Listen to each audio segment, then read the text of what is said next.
Okay, hello everyone.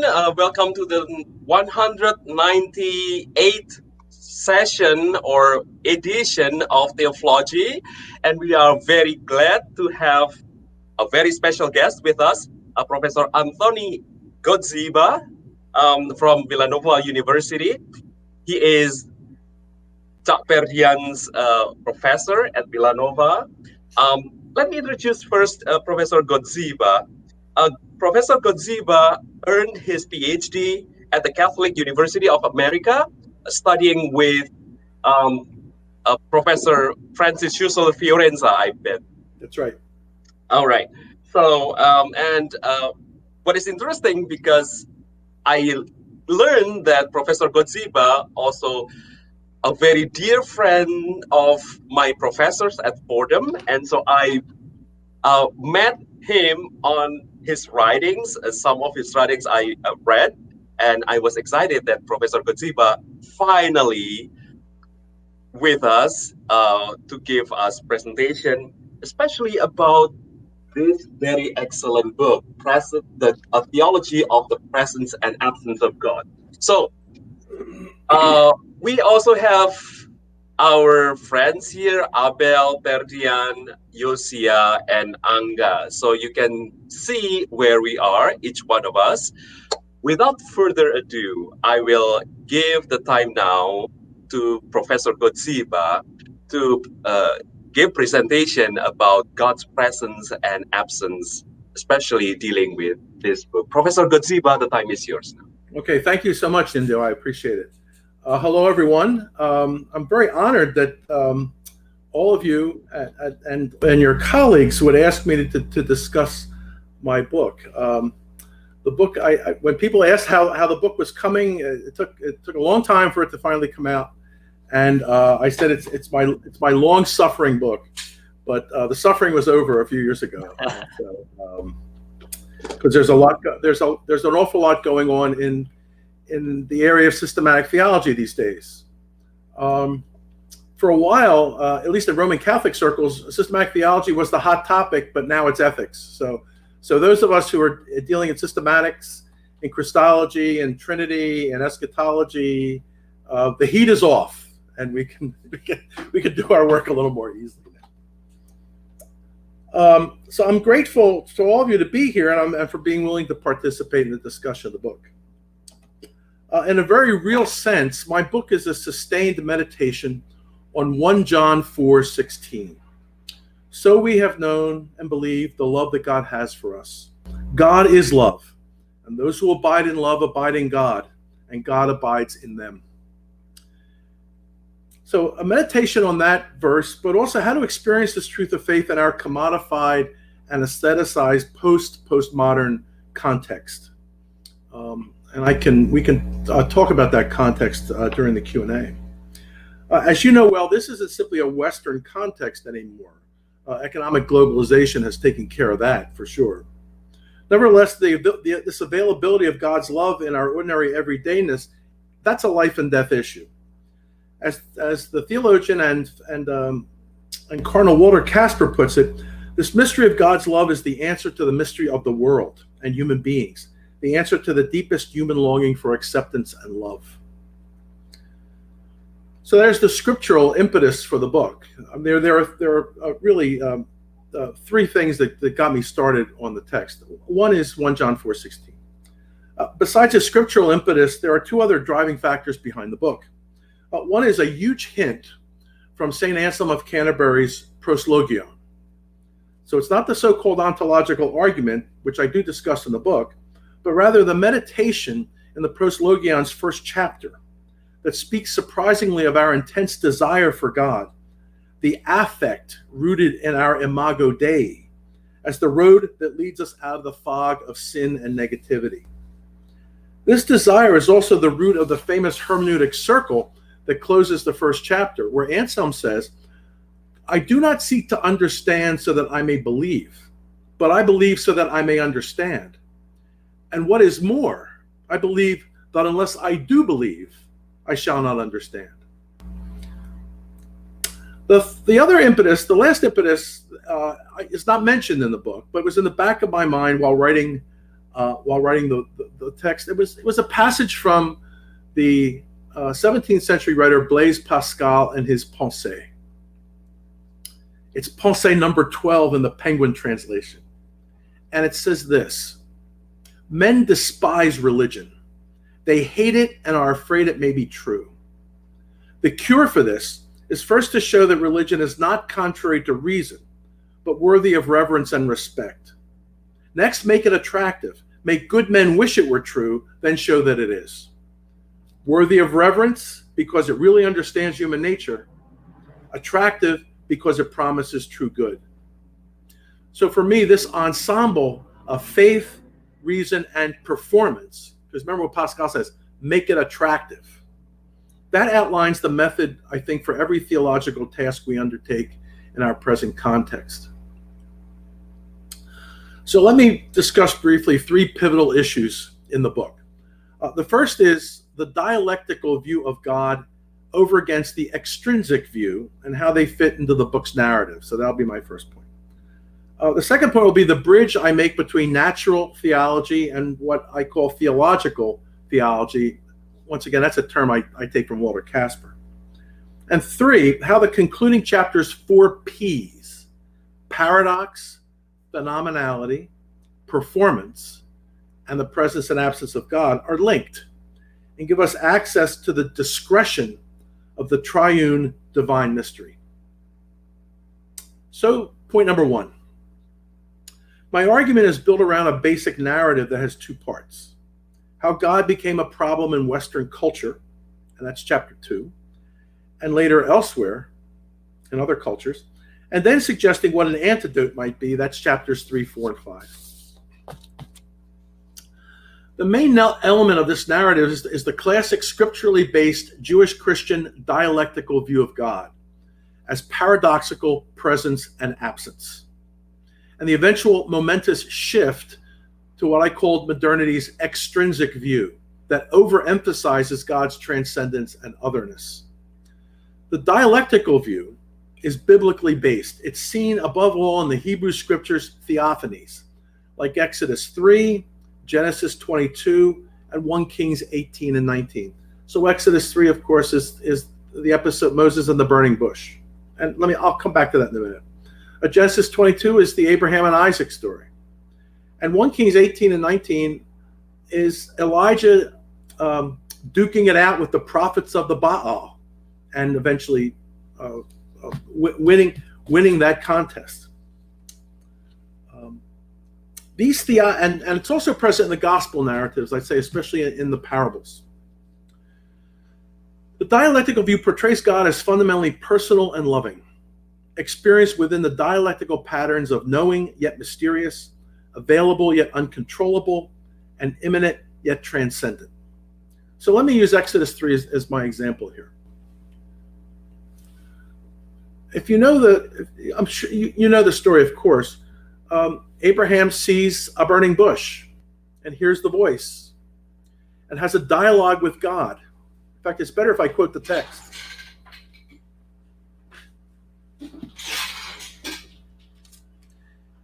Sorry, I need to put my reading glasses on here too.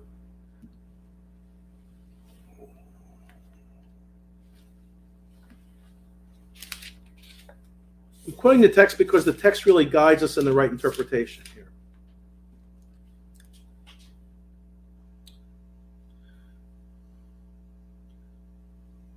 While Moses was tending the flock of his father-in-law Jethro, the priest of Midian, leading the flock across the desert, he came to Horeb, the mountain of God. There an angel of the Lord appeared to him in fire flaming out of a bush. And he looked on, he was surprised to see that the bush, though on fire, was not consumed. So Moses decided, I must go over to look at this remarkable sight and see why the bush is not burned. When the Lord saw him coming over to look at it more closely, God called out to him from the bush, Moses, Moses. He answered, Here I am. God said, Come no nearer, remove the sandals from your feet, for the place where you stand is holy ground. I am the God of your father, he continued, the God of Abraham, the God of Isaac, the God of Jacob. Moses hid his face, for he was afraid to look at God. But the Lord said, I have witnessed the affliction of my people in Israel and have heard their cry of complaint against their slave drivers, so I know well what they are suffering. Therefore I have come down to rescue them from the hands of the Egyptians and lead them out of that land into a good and spacious land, a land flowing with milk and honey, the country of the Canaanites, Hittites, Amorites, Perizzites, Hivites, and Jebusites. So indeed the cry of the Israelites has reached me, and I have truly noted that the Egyptians are oppressing them. Come now, I will send you to Pharaoh and lead my people, the Israelites, out of Egypt. And here's the important part of this theophany. It starts with verse 11. But Moses said to God, who am I that I should go to Pharaoh and lead the Israelites out of Egypt? He answered, I will be with you, and this shall be your proof that it is I who have sent you. When you bring my people out of Egypt, you will worship God on this very mountain. But Moses said to God, when I go to the Israelites and say to them, the God of your fathers has sent me to you, if they ask me, what is his name? What am I to tell them? God replied, I am who am. Then he added, this is what you shall tell the Israelites, I am sent me to you. So the odd, at least to us, the odd part of this episode, this pericope, is not the burning bush. It's the question. If they ask me what his name is, and it's the name that tells you everything. In the ancient Near East, names gave you access. Now, I want to be very careful here because, I mean, most of us are stuck. We're stuck with Greek philosophical terms like essence and nature, and none of those metaphysical terms work when reading the Hebrew Scriptures. So I've got to cheat a little bit here and say that the ancient Near East understood names to give you access to the deepest part of anything, the essence or nature of something. That's why Adam names the animals in Genesis, for example. Because when you know the essence or nature of something, you know it all the way down, and that gives you power and control over it. Naming gives you power and control. It gives you access, and that gives you power and control. What about the names of divinities in the ancient Near East? There's no difference there. Unnamed gods and goddesses can't be called upon. So you need to know the divine name in order to pray to that god or goddess in the ancient Near East. And you'll notice that in many religious rituals, the names are repeated over and over. So when you need rain, you pray to the god who sends rain, for example. Right? So there's a theory of naming in the ancient Near East that's operative here in this story. Except there's one place where the story blows it up, right? And that place is when God says, I am who am. And those of you who know Hebrew know that the Hebrew for that passage makes no grammatical sense. God's name is a verb. Eir asher eya. And it doesn't work out grammatically well. And it's unsure whether the verb is present or future. So the standard translation in English is I am who I am. A lot of our English translation is actually based on Jerome's translation into Latin in the Vulgate, ego sum qui sum. But there are other translations that try to get at the Hebrew a bit better.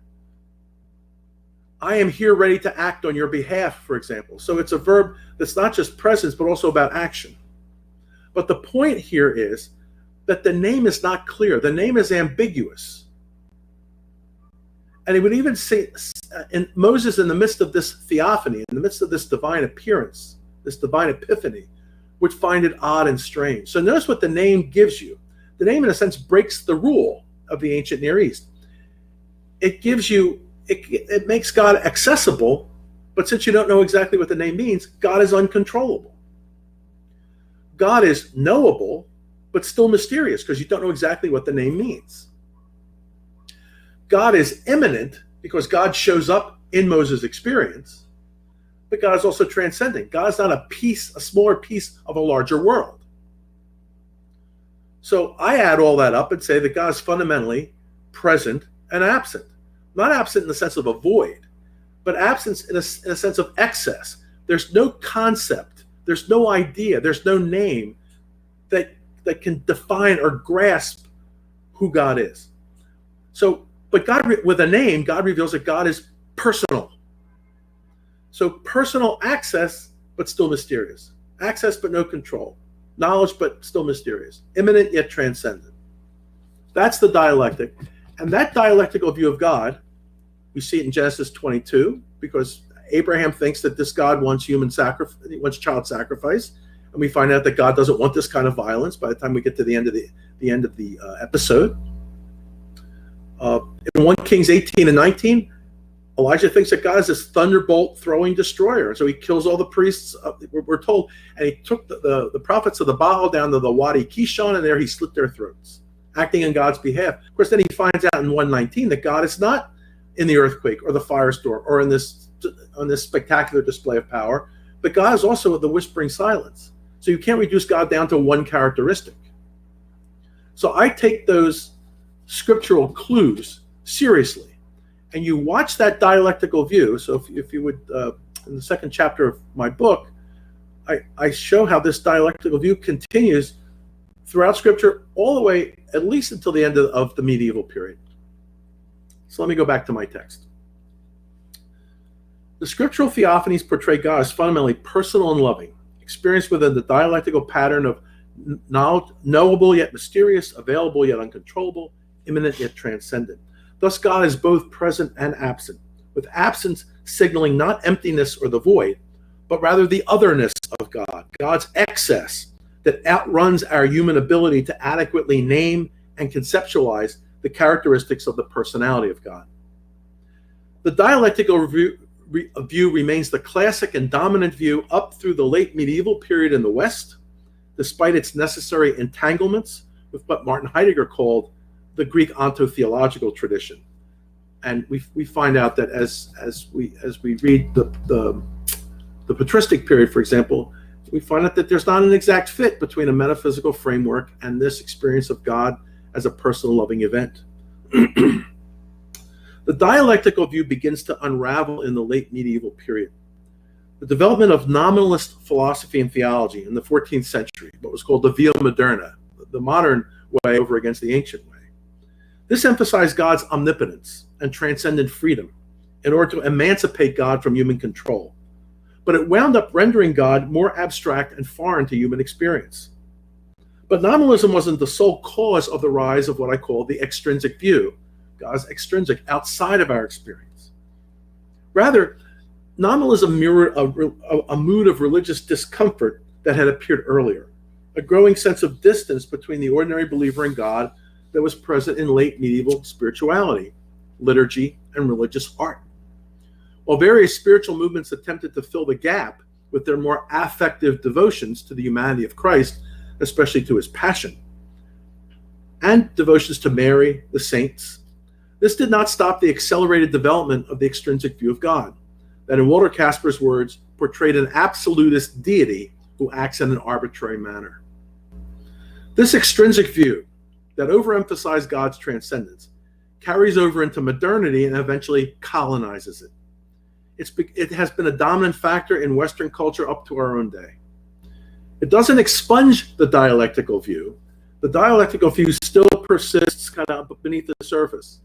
That wonderful Italian term sotto voce, in a soft voice, right? But it seriously eclipses the dialectical view and becomes the default normal Christian view. So if you go to if you talk to most ordinary Christians and ask about God, they will talk about God's absolute otherness and transcendence. That's the extrinsic view, and people mistake that for the classic Jewish Christian view. It's not. It's a modern view. I'll make a very long and complex story short by simply saying it's easy to draw a straight line from Descartes' proof for God's existence in his Meditations, through Immanuel Kant's postulated God in his Second Critique, to Nietzsche's madman who claims that God is dead and we have killed him, you and I. Each of these is a facet of the modern theological ecosystem that has been called the heresy of Christian theism, the extrinsic view that focuses on a unipersonal God reduced to a set of divine attributes. One key to overcoming this is found in the French philosopher Paul Ricoeur's famous evaluation of the 19th century hermeneutics of suspicion. Feuerbach, Marx, Nietzsche, and Freud, even though Freud dies in 1939. He's still very much a 19th century figure.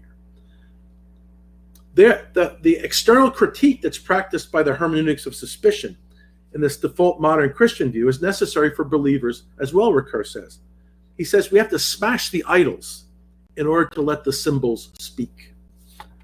But that critique, Ricoeur says, only proceeds archaeologically. It looks backward to some arche in Greek, some origin, the origin of religion and historical events or psychological needs.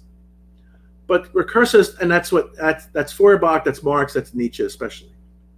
But there's another critique that's possible, Ricoeur says, a hermeneutics of affirmation, which proceeds eschatologically, not archaeologically. Doesn't look back to an origin, but looks to the future. It looks forward to the arrival of hope disclosed in religious language and symbols. So that's the dialectical extrinsic view narrative. My second point. This invitation to exercise the religious imagination, in my view, opens a way for an authentically Christian natural theology. And since I'm a Roman Catholic, I understand this natural theology to be deeply grounded in my tradition. In my book, I frequently cite Walter Casper's short description. Natural theology is the source for what he calls the natural access point of faith. Elsewhere, he describes the task as one of demonstrating the internal reasonableness of a faith that has its substantiation in and from itself. This more expansive vision of natural theology demonstrates how belief in God is rationally plausible and how the natural knowledge of God can serve as a clearing wherein human experience is already in touch with the mystery of God and already open to the possibility of a more intimate relationship with God that revelation brings about. The key is access to transcendence from within immanence. What we need to do as theologians, in the context of what the philosopher Charles Taylor has characterized as our world of buffered selves and exclusive humanism, is to show that this stretching out toward transcendence, this intentionality toward transcendence. My training is in continental philosophy and phenomenology, so I think of consciousness as intentional, as always reaching out, streaming out. So faith is an intentionality towards transcendence. That's not only plausible, but actual. And it's up to theology to demonstrate this in human experience. In the 19th century Roman Catholic philosophical and theological movement known as Neo-Scholasticism, primarily in that tradition of the theological manuals, the topic of fundamental theology was divided into a tripartite scheme: the Demonstratio Religiosa, the Demonstratio Christiana, and the Demonstratio Catholica. So in the Demonstratio Religiosa, it was more like philosophy of religion. You would show that revelation is possible and necessary, and you would show how it's undergirded by miracles and prophecies. The Demonstratio Christiana would prove how this revelation is accessible to us through Christ. So it's also Christ is the divine legate. And the Demonstratio Catholica, sorry, this is my 19th century Roman Catholic tradition.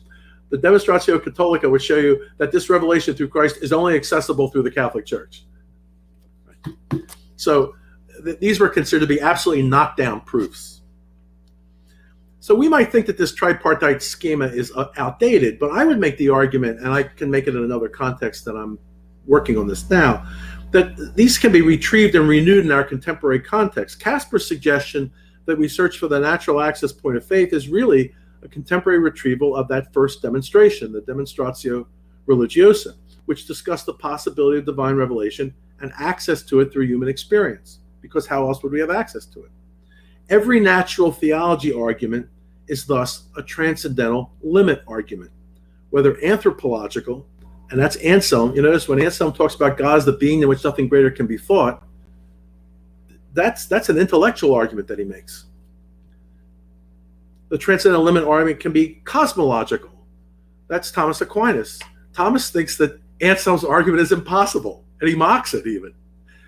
Thomas thinks when you look at the 99 times out of 100, you look at the world around you, and it's beautiful. But that one time out of 100, you ask the question, why is there something rather than nothing? And so looking at the cosmos, looking at the world, can lead you to ask the God question. But there are arguments, there's a combination of both the anthropological and the cosmological. That's in Hans Kung's really wonderful book on belief in God. It's a fantastic argument. And it's very clever too, based on fundamental trust of our own meaning and the meaning of the world. Or there are arguments that are made in the wake of Martin Heidegger's critique of metaphysics and onto theology. Jean-Luc Marion would be an example, his book, God Without Being. In other words, natural theology's task is to show how human experience is inherently open to transcendence and participates in a dynamic, intentional movement toward God that can be fully articulated through a faith commitment to God's further self-revelation. So us reaching out and reaching that clearing, I guess you could say, reaching the limits of our experience. When, for example, rationality gets exhausted, what happens at that point? Right? And it's natural theology's job to take you to that point of exhaustion, I think, where we meet revelation coming from the other side. The argument that I lean on in the book is Casper's own brilliant retrieval of a modern insight. So this is Walter Casper's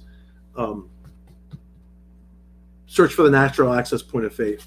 And I really do lean, I think Casper's book, The God of Jesus Christ, is just brilliant. Just brilliant. And my book is not an explication of his argument at all, but I'm very heavily influenced by it. Casper says that freedom and free activity are more primordial than being, than existence. Let me quote. Being, he says, is act, accomplishment, happening, event. Not self-contained being, but existence, or freedom that goes out of itself and fulfills itself in action, is now the starting point and horizon of thought. He's very much influenced by the 19th century romantic, capital R, Catholic and Protestant theologians who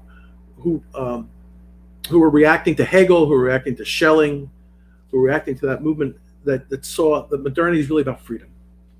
Casper studied in Tübingen and the Tübingen School of Theology for the 19th, even into the 20th centuries, emphasized the dynamic, organic understanding of religious faith. So this sets the stage for Casper's argument for the finite person as fundamentally open and relational, characterized by a tension between an always concrete and irreplaceable individuality and an unlimited openness to the whole of reality. This transcending openness, he says, can reach definitive fulfillment only if it encounters a person who is infinite, not only in its intentional claims on reality, but in its real being. That is, only if it encounters an absolute person. Boy, that really sounds Augustinian, doesn't it? Our hearts are restless until they rest in you. So Casper's point is that personal search for meaning. It's not abstract. It's our whole being stretching out for fulfillment, and we can only have that fulfillment personally because we're persons. The concept of person as a unique realization of being as relational can also apply to God, this time without the tension of constraint. And in this way, natural theology portrays God rather in the horizon of freedom and defines him as personal freedom.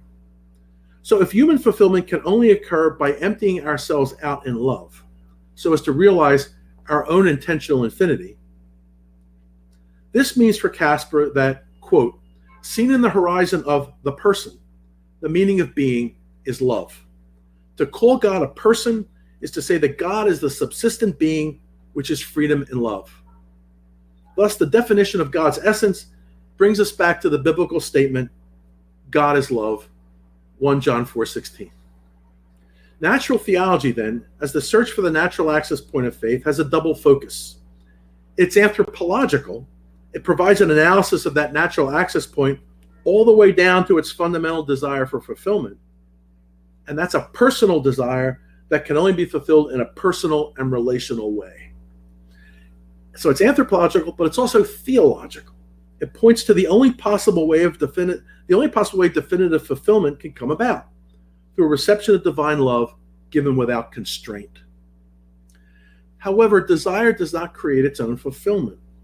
Wouldn't it be nice if the intentional yearning for ultimate fulfillment from our side, let's call it faith, were answered by a personal givenness that provides precisely that fulfillment in a personal way? Let's call it revelation. Wouldn't it be nice?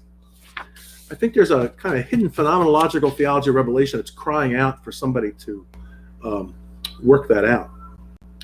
The bridge between natural theology and a Trinitarian theological theology runs right through the category of relationality. Indeed, that is the choice made by the great architects of the Trinitarian doctrine, the Cappadocians, Basil, Gregory of Nazianzus, Gregory of Nyssa, who articulate as precisely as they could the orthodox Trinitarian formula of one ousia, three hypostases. That's their choice to see the terms Father, Son, and Spirit as signifying how God is rather than what God is. And this general architecture of the doctrine was confirmed by the Ecumenical Council of Constantinople I in 381 AD. The focus on relationality also helps with the problem of the Trinitarian doctrine's practical relevance to Christian life. So we're not cutting it to fit our contemporary worldview, but we're underscoring how and why the Trinity has been revealed for us and for our salvation. I mean, after all, that's what the Nicene Creed says, right? Thus helping to bridge that hermeneutical gap between the confession of the Trinity as developed in ancient Christianity and our attempts to understand it and live it in the aestheticized, postmodern, or even post-postmodern consumer world that we all inhabit. My third and last point. Lastly, I want to focus on the book's final chapter, which is devoted to the 4 P's: paradox, phenomenality, performance, and the presence and absence of God. Whatever theological reflection or speculation we do when thinking about the triune God, we are haunted by a paradox. The prologue to the Gospel of John expresses it with a delicious irony. No one has ever seen God, the evangelist says. Yet at the same time, believers have indeed seen God because the only Son has made him known. That's John 1:18. Impossibility and contradiction abound. God is ineffable, yet available. Not seen, yet seen. Absent, yet present. How do we deal with it? In fact, paradox is the very structure of revelation. The reason is God's discretion. I take that term from the French theologian Christian Ducoc. It's beautiful. God's discretion from the beginnings of creation. God's holding back in order to give all reality space to be. As Ducoc puts it, God does not give himself in experience. He announces himself in witnesses. Nothing defines his identity or his essence except the action he takes within a framework which he has fixed, the covenant, and a promise which opens up the present to the future in a positive way. Edward Schillebeeckx, the great Flemish theologian, expresses this in a poignant image. God's interested silence while we tell our unfolding life story. Silence, he says, is an element of any conversation or any dialogue. God can answer only when our fleeting life on earth is ended. But what signals do we have in this life that God is love and that this love is directed to us? After all, as a phenomenologist, that is my philosophical background, I'm hungry for the phenomena toward which the intentionality of my embodied consciousness is directed. But God is not an object of knowledge like other objects. Our epistemological expectations are confounded. Where do we look? How is the ineffable triune God available to us within our embodied, time-bound selves? Looking might actually be the problem. Our language for experiences or non-experiences of God, that language is pervaded with the visual metaphor. We long for the beatific vision. God dwells in light inaccessible. That's Anselm. Philip in the Gospel of John begs Jesus to show us the Father. That's in chapter 14. The medieval mystical work, The Cloud of Unknowing, we don't know who the author is, speaks of a divine darkness that blinds the soul in an abundance of spiritual light. Beyond the roots of that metaphor in Plato, where knowing is like seeing, right? The modern way of framing experience with the visual metaphor points to a seeing and knowing eye as a fixed central point with all that is real that's positioned outside at a distance from that central point. To see clearly is to engage reality, but always at a distance, with a gap that has to be bridged. If we shift the metaphor, that doesn't eliminate the paradox, but it makes it more approachable. I like the philosopher and theologian Kevin Hart's phenomenological way of putting it, and I'm going to quote here. When we pray the Trinity, we do not constitute the triune God as phenomenon. We dispose ourselves so that we receive him as mystery. We do not bring God into presence. We enter into his presence, which might be quite different from human modes of presence. The triune God is not an object or a being, nor strictly being itself, but rather ipsum esse subsistens omnibus modis indeterminatum, to use Aquinas's fine expression. That is, wholly undetermined, subsistent to be itself. You know Thomas's famous characterization, ipsum esse subsistens, subsistent being itself. God is an absolutely singular event, Hart says, and doubtless his triune nature is an index of that singularity. End of quote. So the earlier discussion of the natural access point of faith gives us some sense of the clearing in our everyday lives where we might have access to this singular event. And Casper's analysis of freedom as the overarching reality, rather than being or substance, gives us a way of discerning our encounter with transcendence as personal. But Trinity is even more personal than concepts of transcendence and absoluteness. Where do we find the clues for that? We find them in the Gospels, the life, preaching, practices, death, and resurrection of Jesus Christ. Jesus' active presence and embodiment of the values of the kingdom of God is itself a theophany. And we find them in the continual performance of these values over time as a community of faith guided by the Spirit. Jesus' invitation to us to put aside the power arrangements of this world that obscure the already graced structures of our lives and then truly live as disciples, that is, to live a Jesus-like life, that's the applicative performance of those kingdom values. That's an invitation to participate actively in what the theologian and Bishop Klaus Hemmerle once called a Trinitarian ontology. Participating in that love that is the very being of God, who in creation enters into all aspects of reality and transforms them by the rhythm of self-giving. I guess you could say that's Hemmerle's answer to Thomas never asked the question, why is there something rather than nothing? That's my paraphrase. But that's Hemmerle's answer. Why is there something rather than nothing? Because God decided to freely, on God's initiative, to give in love. And then to be discreet and pull back to allow us to be. Discipleship is applicative performance over time. And that's a tough sell these days, especially in a late capitalist consumer culture pervaded by detemporalization. I have an article that provides a more thorough examination of the impact of this detemporalization or social acceleration and the erasure of time on Christian belief and reflection.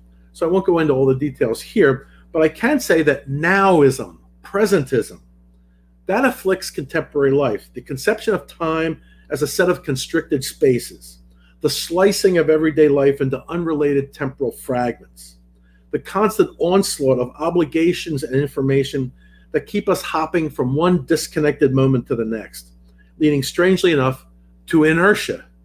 That's the context of Christian life today. Time is is 60 disconnected now points on a clock. That's time.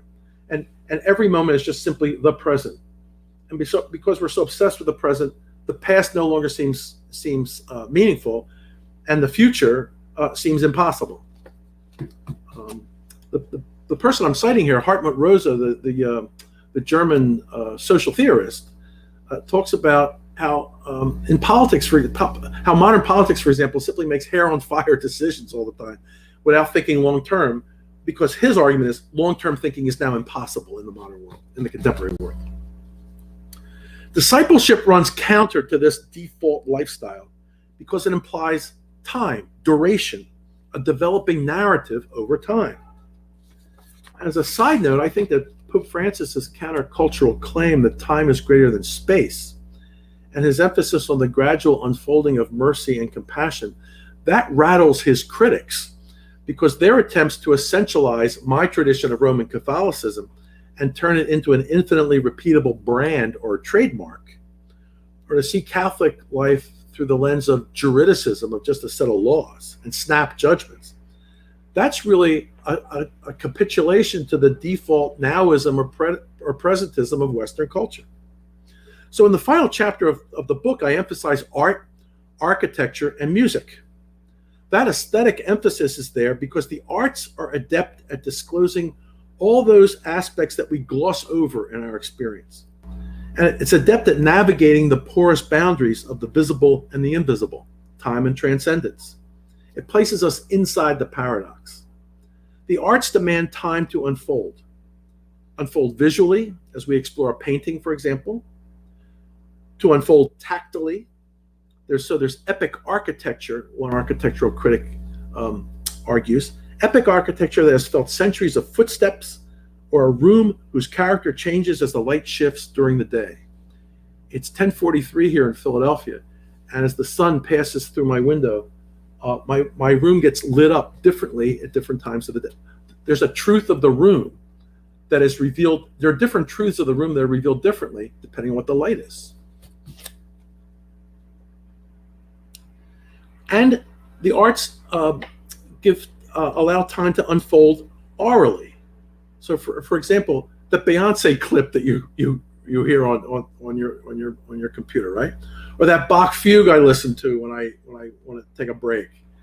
That takes time to unfold. A 3-minute song takes, surprisingly, 3 minutes to unfold its meaning. That we respond the way we do take time. That reveals that our embodied subjectivities are indeed saturated with time, temporally saturated, despite the default culture that hammers us into inertia, masquerading as frantic change.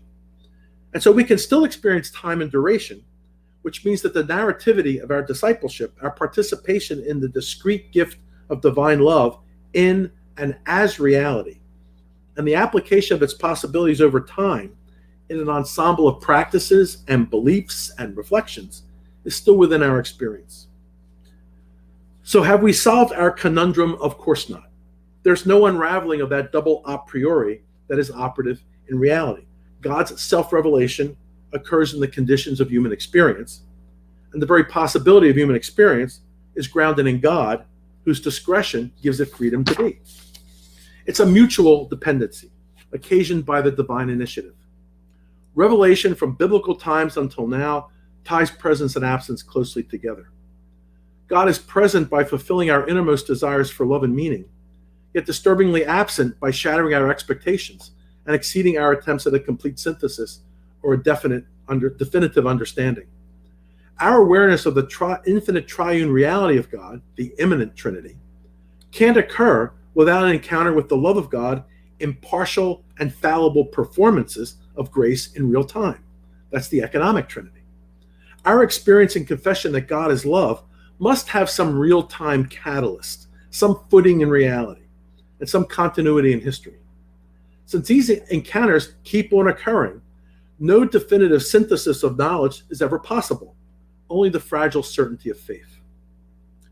One reason for this fragility is that for the most part, these encounters with God do not verge on the spectacular.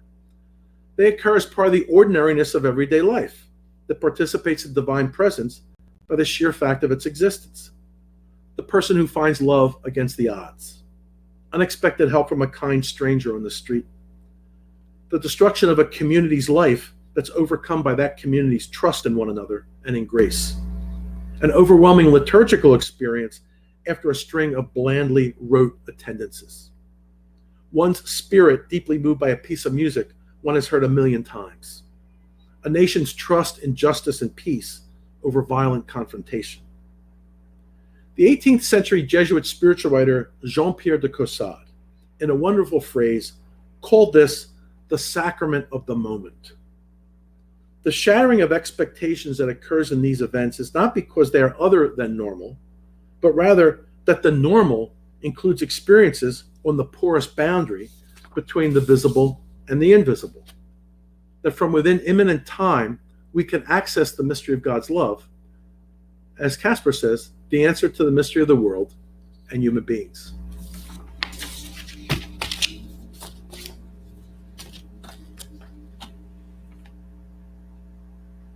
Well, thank you very much indeed for such a wonderful presentation, Professor Godzieba. Very enlightening and insightful. So thank you so much. Now I will turn to my colleagues if you have questions and or some comments to Professor Godzieba's presentation. And folks who are watching this live streaming, you are welcome to join us by using the live chat on YouTube. So please feel free, folks, colleagues. Ferdian.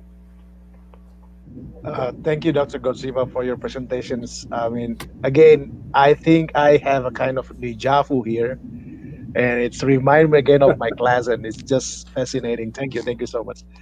Um, I think you already mentioned about my question in your last point, but I want to elaborate more about it. So, in the very beginning of your book, you mentioned about the challenge. I quote here of the customer-oriented and technologized culture that display ambivalent feeling toward God, or in short, it's the challenge of the Western culture to theology. But you also claim in your book that your book is not only about the knowledge of God; it's in a propositional sense, but it's about God's love, right? And you mentioned it very clearly in the very beginning. Mhm. And then you title your book "The Presence and the Hiddenness of God." So in my perspective, and I think in many Christians' perspective, of course, people could understand about the love of God through the God's presence. But how about the hiddenness of God? Because in Casper's book, for example, Dr. Godziba, I think it's because we read that last week. I think it's page 124 and 125. He mentioned about the hiddenness of God and using Old Testament law to forbid Israelites to make images of God, right? And I really interesting to see how he makes a very profounding appropriation of this law for God's hiddenness. And for him, it's not about the forbidden per se, but it's about a more larger concept that only God has the freedom to reveal himself. But no notion about love. I don't know, but from my reading, he doesn't directly connect that conception with the love of God. So my question is, how theology respond and explain to this? How hiddenness of God could reveal the love of God? Because I think I'm wondering, Dr. Godziba, I think this is my feeling. The absence and the presence of God is a kind of two sides in the same coin, right? I don't know, but Yeah. yeah. So that's my question. Yeah, and so it seems to me that Perdian, that you're experiencing the conundrum, the paradox You're right. Yes. that I talked about, right? Yes. Now, so a quick footnote here. You're right. Casper doesn't connect the hiddenness of God. For those of you listening, Perdian is in my foundations class. We read a slice of Casper's chapter on the experience of God, and he doesn't talk about it right in that section. So I'm not here to explicate Casper, but it's the driving part of it. It's the driving catalyst for his book, and that's what caught my attention when I first taught that book years ago, when it first came out in the 1980s. I'm sorry, I'm really old. I feel like I'm 127 years old, right, at this point. But that's what grabbed me. That Casper was not approaching this purely intellectually, or God as a set of attributes: infinity, absoluteness, the horizon, all that language that we tend to use in late 20th century and early 21st century Catholic theology. He wanted to approach this holistically, although his own training, I don't think, allows him to come up with the kind of articulation that I think my training in phenomenology and our emphasis through Husserl, Heidegger, and especially Maurice Merleau-Ponty on the body, embodied subjectivity. I think we're a little better off than German theological professors of a certain age, right, of a certain generation. So how does that hiddenness understood? Well, notice the point I tried to make in my opening narrative here is go up to any Christian, and the format, the lens through which they're going to see God through is that extrinsic view. God is absolutely other. God is totally outside of our experience. And I'm trying to think of a really good example here. The sociologist Christian Smith, who teaches at the University of Notre Dame here in the States, 15, 20 years ago, did a study of adolescents and young adults and their belief structures. And he said, and some of you may be familiar with this argument. He said most adolescents and young adults are he calls them moral therapeutic deists, right? So their notion of God is, their notion of religion is it teaches me right from wrong. There's the moral part. Therapeutic makes me feel good, and they're deists. And you know about deism. God creates the world and goes off on vacation somewhere, and God only comes back in when the world falls off the rails. And so God suspends the natural law. This is 17th and 18th century deism, right?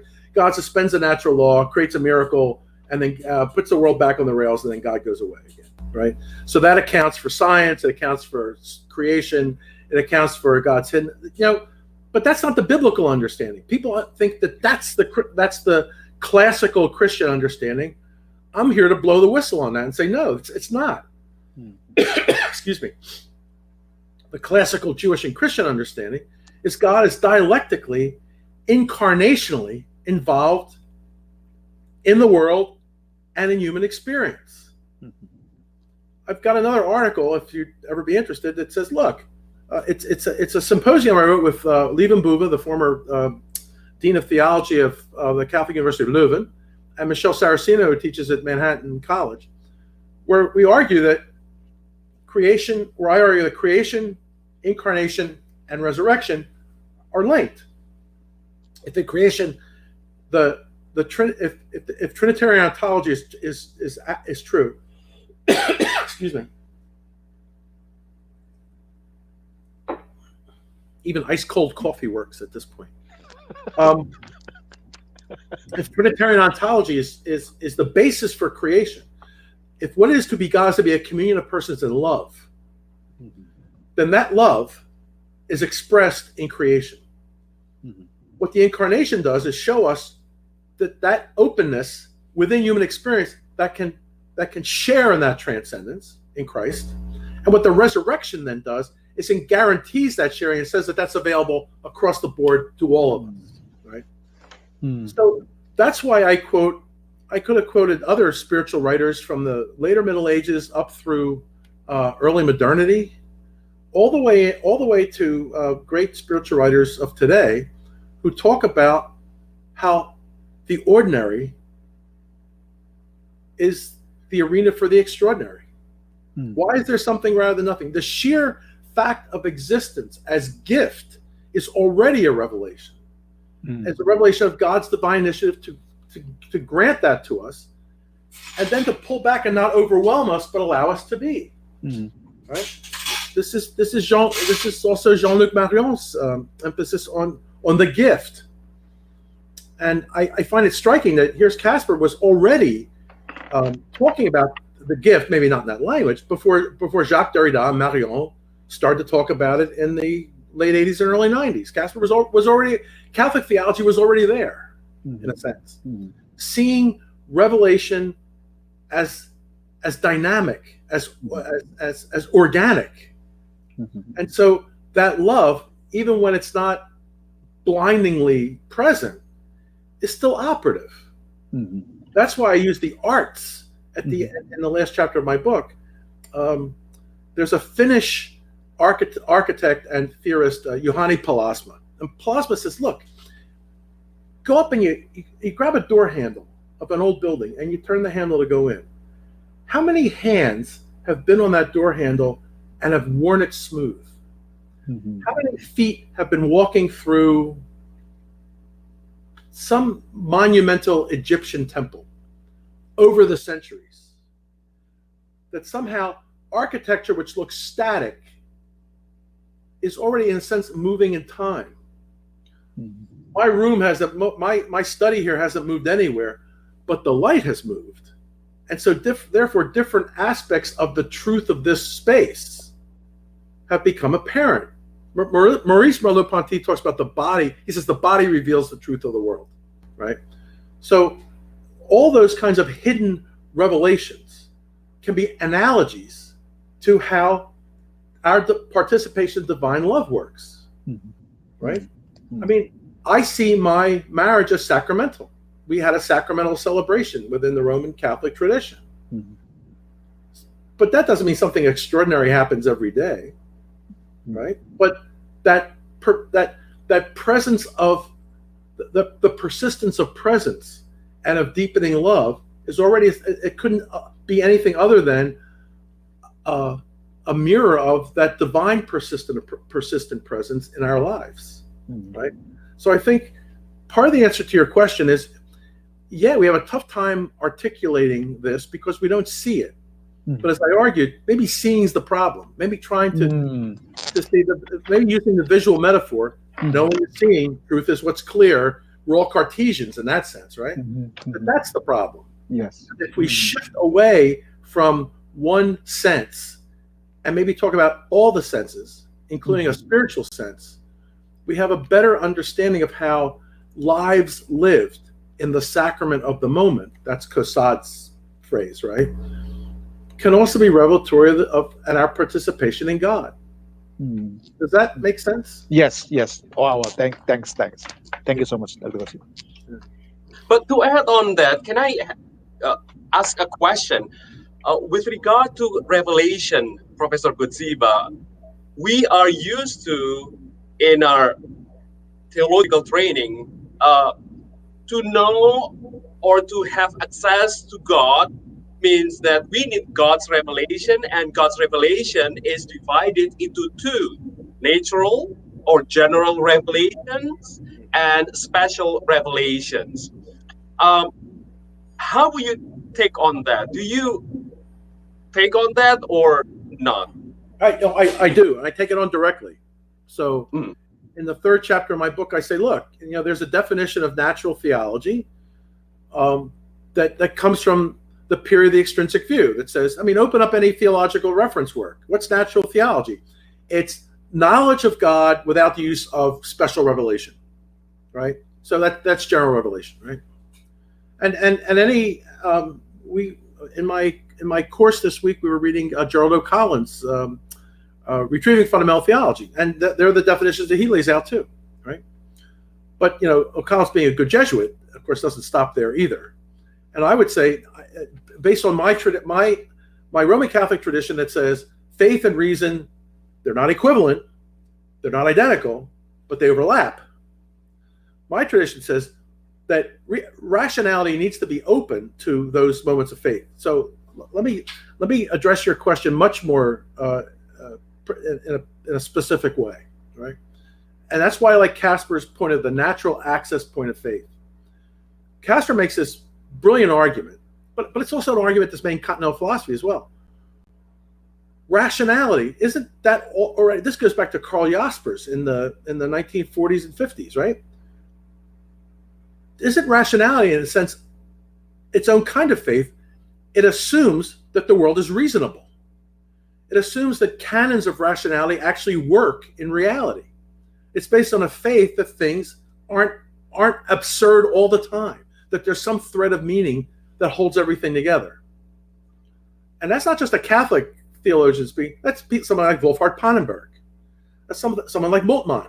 So that generation of Christian theologians that came about after the Second World War were trying to also retrieve a rationality that they had thought went off the rails. And what's one of the things you find out? That there's I guess you could say there's a secular faith. There's a rational faith. There's a faith that rationality itself is based on, that rationality can't prove. Once you and this is Hans Kung's argument about fundamental trust. Kung says, look, you put the atheist and the theist together in a room, and what do you find out? You find out that they both expect the sun to come up in the morning. They both bet that reality is more meaningful than it is absurd. Kung actually gets the idea of fundamental trust from the sociologist Peter Berger. Peter Berger says, look at little children, right? There's a thunder and lightning storm outside, and what do little kids do? They run to their parents, and mom says, "Don't worry, everything will be okay." Is mom absolutely certain? No, that's a faith that in the end everything kind of comes together. That life is meaningful, that evil doesn't win, that absurdity doesn't win. If that's our natural experience, then theologians like Casper and Rahner, I would say as well, Karl Rahner, And Ratzinger, when you read Ratzinger's Introduction to Christianity, will say, and when rationality kind of reaches its limit, don't we have an expectation that there still is more meaning? There may be more meaning that we can't articulate. So someone like Anselm would be a perfect example of that, right? And not the ontological argument, but that first chapter that I mentioned where Anselm says, look, he says, I'm a seeker. And what do I find? I find I'm mired in sin. I'm mired in negativity. I'm in this fog. I'm looking for God. So I must have some sense of what I'm looking for, but I can't find it. So I have a desire. And Anselm's first chapter talks about the transfiguration of desire that's rooted in our being created in the image and likeness of God, in that divine image. And that's where so I don't understand so I may believe. I believe so that I may understand. So when you reach the edges of rationality, and I'll tell you, that's not just Anselm, that's Heidegger talking about how metaphysics and onto theology are completely inadequate. There's that famous line in Heidegger's Identity and Difference where he says, how does God enter into philosophy? Well, but that's not a God you can dance before or pray to, right?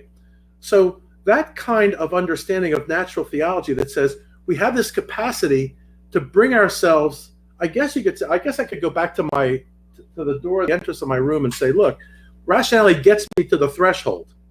And what I assume, I live in an apartment building with 500 other people.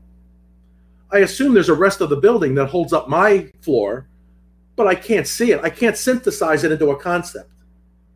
So my rationality already has to admit its limitations, but admit that what it knows is on faith. When I get to that point, and then here's where Casper kicks in and says, and what do persons want? They want more than knowledge. They want more than data and information. They want to be fulfilled. They want to be fulfilled in a personal way. And what fulfills me in a personal way and helps me actualize my possibilities is love. And what would love without constraint be? It would be absolute infinite freedom. So we're already anticipating or expecting God. And that's why I said, hey, wouldn't it be nice if there were that response? And what we see in Scripture is that response. What we see in the lived tradition of the values of the kingdom of God is that response. What we see in the Eucharist is that response. What we see in Catholic social thought is that response. So natural theology is not simply some rational proof that's extrinsic to everything else. It's a way of examining human experience to find that clearing where experience opens out to transcendence. And in my tradition, that's deeply rooted. It was obscured by the neo-scholastics and those late 19th century Thomists who thought you need to, my doctor father Francis Fiorenza says, look at neo-scholasticism. It tries to disprove modernity by using modern means of certainty. Once you give up that illusion, then you have a much better understanding of embodied subjectivity that's relational and really desires absolute fulfillment. And that's why I said this is very Augustinian, right? I usually joke with my students. I'm teaching at the wrong university. I'm a filthy Thomist. And so, Augustine drives me crazy. You can't synthesize him. He's all over the place. He's got a cockamamie theory of original sin, but the restless heart, that's right. And in the City of God, where he talks about our disordered loving, we have this infinite need for love. So what do? We keep throwing finite things down the hole, thinking that that's going to fill the hole up. But the only thing that fills the infinite need for love is an infinite lover.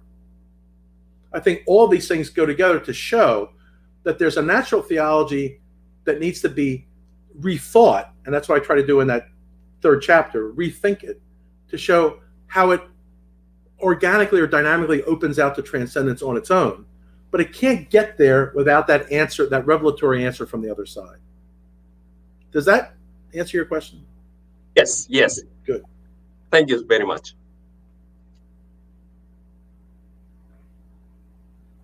Yes, Anga.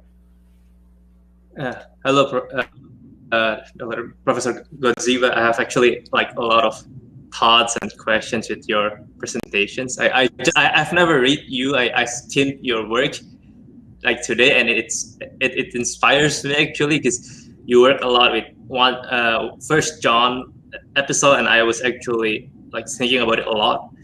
I wonder, like, when I read your work about love and absence and presence of God, and thinking with the condition and my tradition, that from what I feel, many people in this era we are obsessed with getting information and assurance. We want to have this knowledge of God, a confidence of an absolute knowledge, but it seems that the way you put your thoughts and write it, as if that's the wrong way of knowing God. Like, the only way to reach the truth is actually by loving God. So what I feel like you wrote is that we can't see God because God can't be seen, and the only way that we can see God's presence is through love. And somehow when I read your work, it's so similar with Caputo's concept of God who kenosis himself, who let go in order for us to be able to love, and then he reveals himself when we love, like the theology of the event, that God revealed every time we love, because God is love. What do you think on that?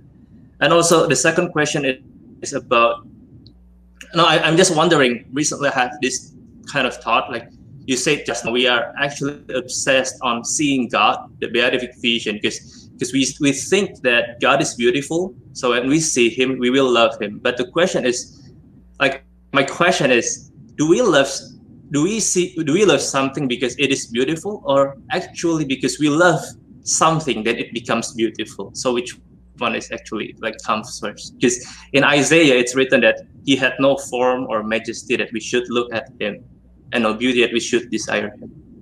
Yeah, so that's some of my thoughts. Two humongous, gigantic questions. So, and first of all, let me say that your citation of Caputo, I had Jack as a student. When I was a student, I had Jack back in the 1970s. He taught me my Heidegger, and he taught me my Husserl at Villanova. And Jack still, I love Jack to death. He thinks he's a theologian, but he's not, I would say. But that's a little discussion that he and I often have. I'm doing something that, since we both come out of the phenomenological tradition, you're right to say that we're doing something similar here. But I think he and Richard Carney have talked about the God who may be. They're willing to suspend. I want more presence. I don't want to be evacuative. I think the incarnation changes everything. And I'm not alone in that. I discovered that there's actually a statement by the philosopher Maurice Merleau-Ponty back in the 1950s, where Merleau-Ponty, when talking about the body, also talks about the Christian doctrine of the incarnation, right? So if the incarnation changes everything, our understanding of love has to be phenomenal to some degree. It has to have some footing in reality, some fundamentum in re, as the neo-scholastics used to say. And so what Caputo and Carney and others have laid out, and I think this is the Derridian influence, is to constantly suspend any kind of presence, because somehow presence is a kind of violence against, every truth is violent to some degree because of the closure, right? And I'm not there. There need to be truths and presences that are substantial but open. So the answer to your first question, I think, is there have to be concrete understanding, concrete experiences of love and care and mercy and compassion. And that's why I lean so heavily on the Gospels, and especially the parables. Because in Jesus' parables, what do you see? Well, in the major parables, you always see a reversal. The kingdom of God, if Jesus says the kingdom of God is like, and then he tells a story, is like an owner of a vineyard. The kingdom of God is like, now seriously, a dysfunctional family where the father has two sons, and the younger son hopes he drops dead because he wants his inheritance now. And then the younger son goes off, blows the money, winds up in a dire need, is willing to associate a Jewish son who's willing to associate himself with the pigs. You can't get any lower than that in that ancient Jewish understanding, right? And yet, by the end of that particular part of the parable, the prodigal son is raised to the level of an honored guest. If that's the kingdom of God, the kingdom of God is like a dysfunctional family where everything turns out well in the end, except the elder son won't go in. If the kingdom of God is like the vineyard owner who pays all the laborers a full day's wage no matter how much they worked, then the kingdom of God is about reversal. It's about reversal of negative situations into positive, but a positive situation beyond our wildest dreams. If that's going to be more than just a fable, then we've got to experience it. So if grace is reversal, if salvation is in a sense moving us from from dehumanization, a situation that makes us less human, to fuller humanization that makes us fully human, then I've got to experience that somehow, and that's what I want to see. And I think that the values of the kingdom of God, when they are performed, and that's why I really strongly advocate performance. Christianity. I have an article that says Christianity is like music. You can read the score, but it's there on the page. When you perform the score, whatever the score is, every performance is going to be slightly different, and yet it's structured according to that particular skeleton of performance. I'm a Renaissance and Baroque music person, so when I'm looking at scores, I'm looking at suggestions of performance, and it's only real when it gets performed, right? So if Christianity is like music, you can't understand God's love, or let's say in this case, the values of the kingdom of God, theoretically. You actually have to do them. Surprise! The only way you can participate in the kingdom is actually to participate in the kingdom. Live a Jesus-like life. Be a disciple. And so that's the substance that I would want, that I don't think Caputo and Carney, I mean, Carney has lately talked about a sacramental imagination, but I've been talking about that for a while. That's we see the extraordinary within the ordinary. The entire creation is sacramental in that sense. So that's the way I would come about kind of answering that. And in the end, I think all those continental thinkers who've helped us think how the invisible and the visible intertwine. Merleau-Ponty talks about the chiasmus, how the body is the place where the invisible and the visible cross. I think that's a much more productive way of coming about this than taking the Derridian position and thinking that meaning is constantly suspended. Like, Derrida's argument that you can have messianism, but you can't have a Messiah because that would be complete closure. Well, what if you had a Messiah, but that Messiahship and the discipleship that it provokes is continually ongoing, and the only closure is in eternity? So that would be at least the beginning of an answer, I think, to your question. And it's they're two very good questions. I've combined them in my answer, but I think that that any Christian theological tradition has to offer you some phenomenon. Where do you see this love? And we're back to Purdian's question. If God is hidden, where do these clues come from? And the clues have to come from our performance of discipleship, and not just for ourselves, but of course for others. Right? It's Mark's chapter 10, right? Where James and John go up to Jesus and they want power. We make sure that we sit at your right and at your left. And Jesus says, no, the Son of Man has come not to be served, but to serve, right? And then we find out what true discipleship really is in the next pericope. So that's 10:35 to 45.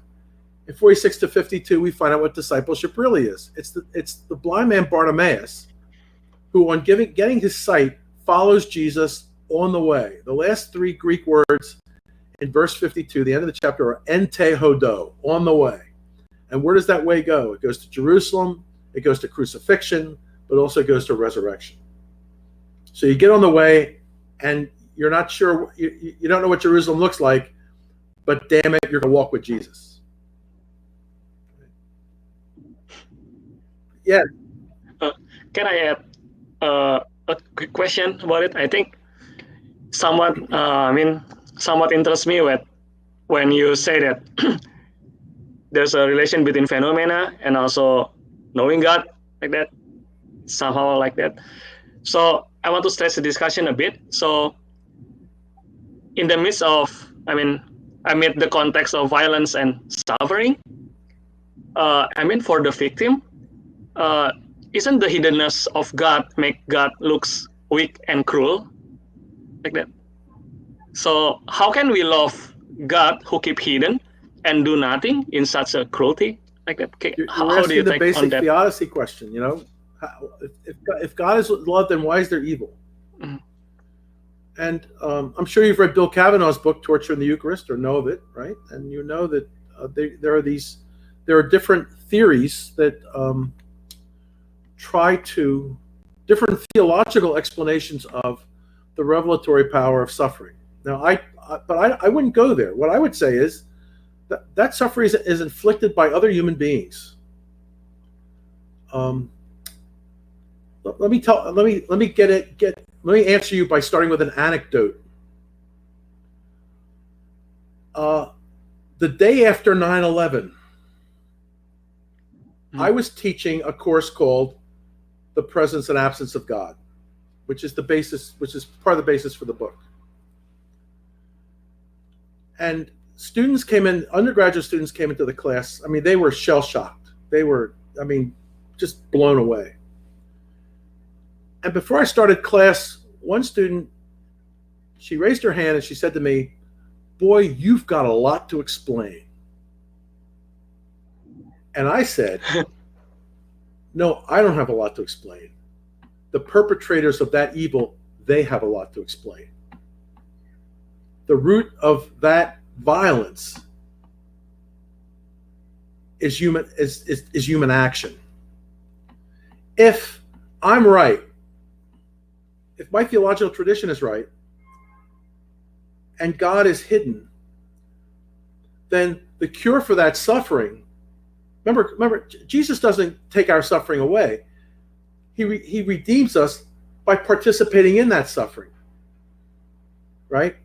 He dies a human death. God inhabits our subjectivity all the way down.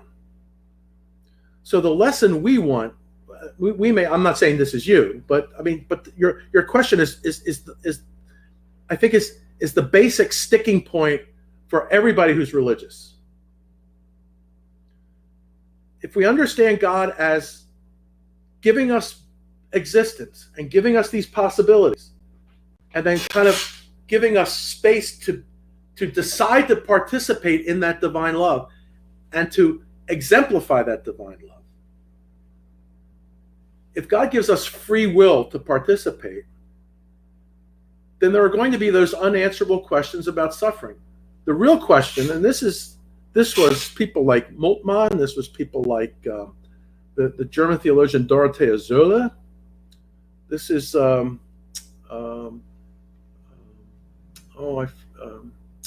and the question is, not do you expect the Deus Ex Machina, God to just come down and just erase it all? What are we doing in order to prevent that evil, to prevent that suffering? How are we exercising our discipleship and performing those acts of love so that they become phenomena, so that they become visible? That's the question. I mean, in the bluntest way I can say, you've got to get up off your ass and do something. You've got to act. You've got to not just act in a Christian way. You've actually got to be a disciple and live a Jesus-like life. And what does Jesus do? He reverses people's dehumanizing situations into a situation that's more humanizing. He creates relationships. So the beginning of an answer to the problem of suffering points the finger back at us. Remember, if you point at me, your other fingers are pointing back at you. What are we doing to live the values of the King of God and in a sense provoke the reversal in the situations that we find ourselves in? Does that make sense? Yeah, that's why I pointed all my fingers like this. Not here. Can I add a little more about Sure. that? Can I? Thank you for your explanation. It's just so great because when you explain about it, I'm thinking about. I agree. I think the problem is not just. I think the problem with the problem of evil is not just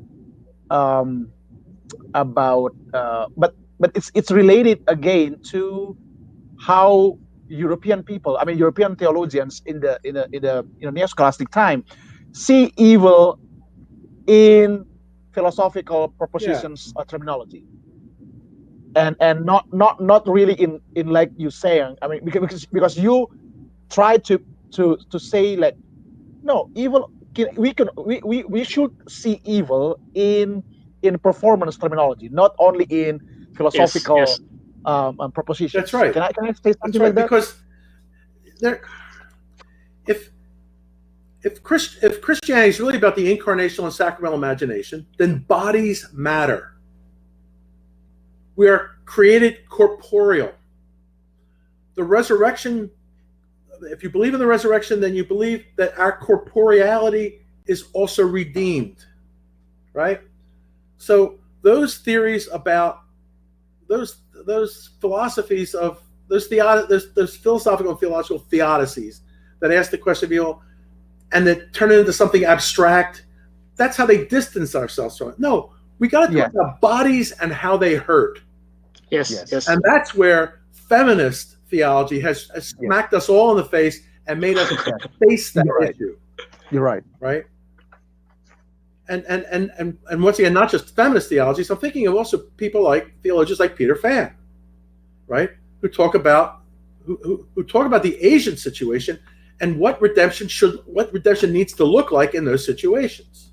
Mm-hmm. I'm sure that all of you have read at least some of what he or Bella Saria, for example, right? That kind of Asian liberation theology, which is also embodied. So I'd say, away with disembodied philosophical thinking. That's part of my criticism of a lot of postmodern continental philosophy. It's disembodied. And Leva Buva and I have both written about the particularity of the incarnation and how that particularity and embodiment matters. And it's got to matter to us as theologians in our reflections. Mm-hmm. You got to ask, and Purdy has heard me say this in class, you got to ask the so what question. Okay, you lay out all this abstract, so what? How does it apply? I'm very much a student of Hans-Georg Gadamer.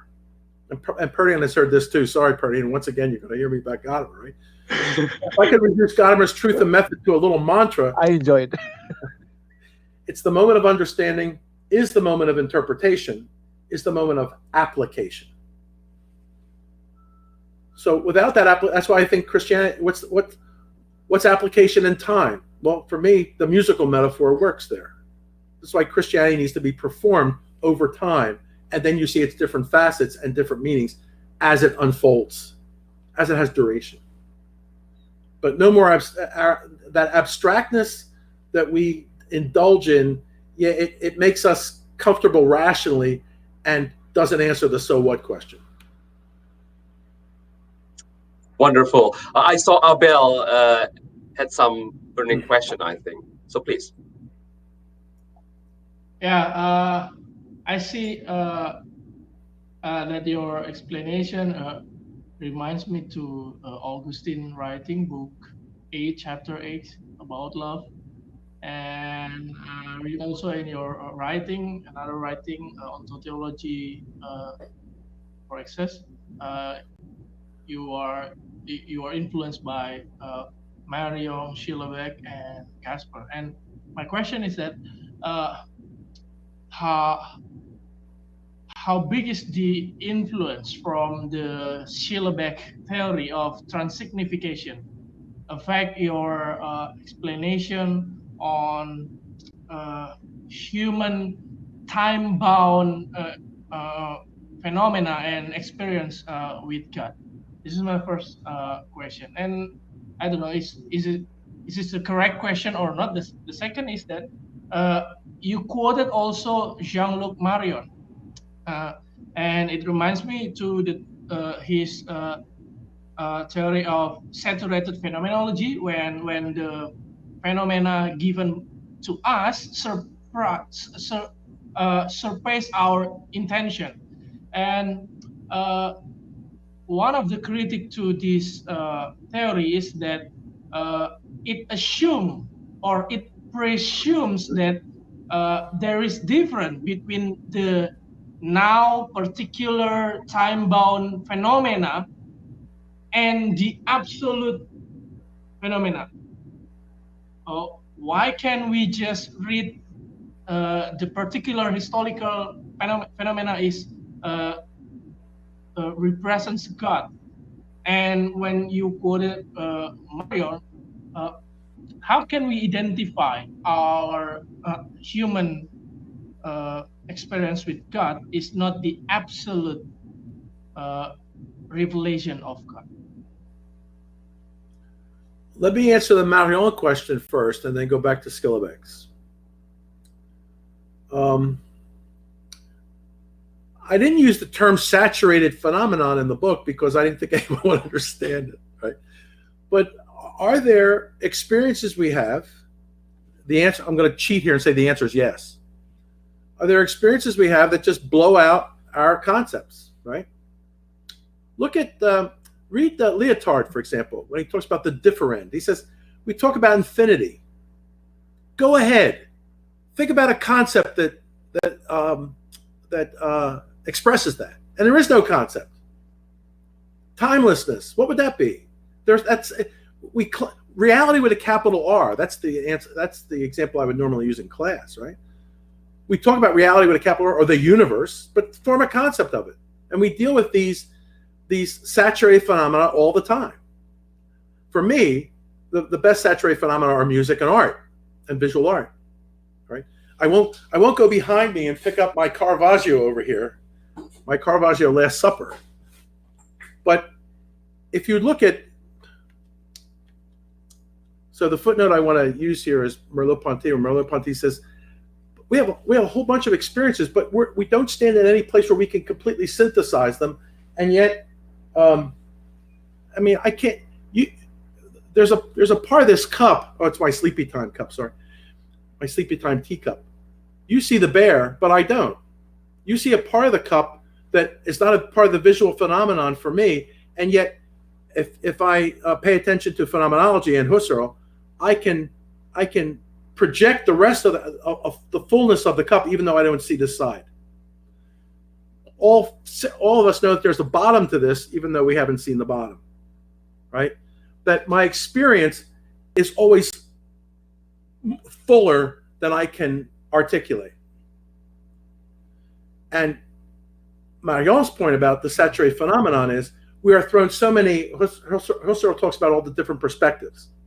We're thrown so many different perspectives, especially with those particular phenomena that overwhelm our sense of intentionality, that overwhelm the noesis-noema connection. But we still deal with it. They are still real for us. The love I have for my wife, the love we have for each other, I don't know. I could say to my wife, I will always love you. But I don't know what the word always means because I'm time-bound. So I'm expressing something. I'm saying that I won't quit. We will always love each other. But that's an expression of a hope, and I'm using a phenomenon that I can't synthesize into a whole, into a concept, because I don't know what the tail end of my life is going to look like. I do know that I am made up of all the experiences that I have with other people, and so in that sense, I'm not a von Balthasarian, but Hans Urs von Balthasar, when he talks about the truth being symphonic, is right. I'm taking all those experiences of others with me, hopefully, into paradise after my life is over. So there are these phenomena, and the best analog for them, I really do think, is in aesthetics, art, music, literary experiences where the poem, the novel, suggests more than you could possibly put down on the page. So we have ways of getting at this. I mean, I've argued that theological aesthetics really should be fundamental theology, and that's something I'm working on. But in the meantime, Marion's saturated phenomenon works as a good placeholder for that, I think. Now back to Skillebeck's. Sorry, I'm taking up too much time here. Skillebeck's early on, it was Skillebeck's early hermeneutics of the Christian life that grabbed my attention as a student. When he said that and you asked about the Eucharist, his theory of the Eucharist, which has always seemed strange to me, but I can understand it, and I think we can go past it. But anyway, when he said, look, faith is there's an objective and a subjective. I mean, he actually uses this when he talks about the resurrection, right? So how could there not be a contribution to the truth of the experience from my subjective reception of it, right? So all those theories of the Eucharist that came about in the 1960s after the theory of transubstantiation kind of collapsed for most people because they weren't Aristotelians. They didn't understand substance and accident. They all sounded, at least to me, a little too relativistic. How do we acknowledge that personal presence that perdures, and yet my reception of it makes it real for me and makes it real for the community of which I'm a part? So I think there's a way to even think about the Eucharist as a saturated phenomenon. And Marion, talks about that as well, but I'm not using Marion here. I'm using a surprising source here.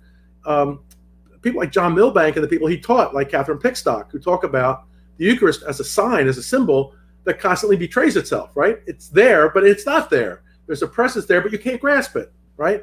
It's a symbol that constantly lets us down, but also constantly over-fulfills us at the same time. But that's the church as well. Isn't the church a sacrament in the same way that lets us down, because not everybody is a disciple in the full sense, but it keeps suggesting what the fullness of discipleship should be, and the personal covenantal presence of God that where God's promise to remain with us in every time. I would quote David Tracy here when he uses Gadamer's theory of the classic. A classic is timeless because it's always timely, because it always applies, right? That's the Eucharist. It's timeless because it's timeless because it's always timely, right? God's love is timeless because it's always timely. It always applies in some new way. So I think the beginning of an answer to your question is to think about this hermeneutically, to always think of it contextually. And as I said earlier, to think about of our subjectivities is always embodied, right? And if bodies move through time, then all of these realities have to be considered as temporally unfolding.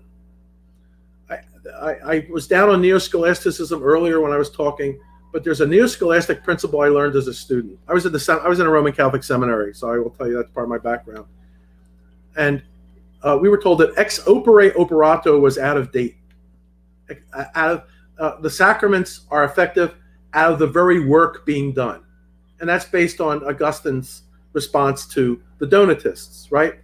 What about the personal holiness of the minister? It doesn't matter, Augustine said, because the sacrament is still, it's kind of like the priest holds a pipe and and the sacrament's traveling down the pipe, but the priest can't influence what's going through the pipe. That's Augustine's theory. And you're free to use that when you teach, right?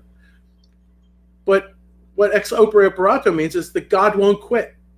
God is always there. God is always loving us and loving us and loving us. And then when we're saturated, God still keeps loving us. And Skillebeck was really clear about that kind of hermeneutical, contextual continuity of presence. So I found Skillebeck's the earlier things, the earlier publications that were basically essays, and the Jesus, both the Jesus and the Christ book. If you ever see the Christ book, the first 80 pages is Skillebeck's theory of experience. That was immensely influential in my work as a student and my early work as a theologian. And I think, and Skillebeck also comes out of that phenomenological tradition. So to me, Skillebeck and Marion really do go together, but they're always suggested we have to do our own work. We We have to have our own voice. We're not just Marion repeaters or Skillebeck's parrots. We have to look at our own situation and do an embodied theology for the context in which we find ourselves. For example, your pastoral work, right? And there is Okay, another sure. expression of saturated phenomenon rather than aesthetics: drinking coffee. or at least looking at your cup, right? Great. All right. I think this is very rich. So thank you again, Professor Godzieba. Thank you again, friends. And for those of you who are watching from Indonesia or from around the world, 15 minutes ago, I saw that the results came from the state of Pennsylvania, and I heard people cheering from I'm hearing people Dr. banging on Godzieba. pots outside. And here I heard people cheering, so the result is almost there. So, okay, so congratulations to the people of the United States. Yeah, maybe our long national nightmare is over, but we're being repeated, so I shouldn't say that. Well, again, this is very fascinating, Professor Godzieba, to have you and to share with us about your book, Presence, Theology of Presence and the Absence of God. And this is a very wonderful book. And thank you for sharing with us some parts of your book. Thank you so much for inviting me, and thank you so much for your questions, which are really wonderful questions, and keep pushing us deeper. So Sure. Keep pushing forward. And Indeed. hopefully, Dr. Godzieba, this is Okay. not the last time. Okay. Thank you. So Okay. Well, then I will hold you to that. all right, thank you very much, friend. Okay, see you. Thank you so much.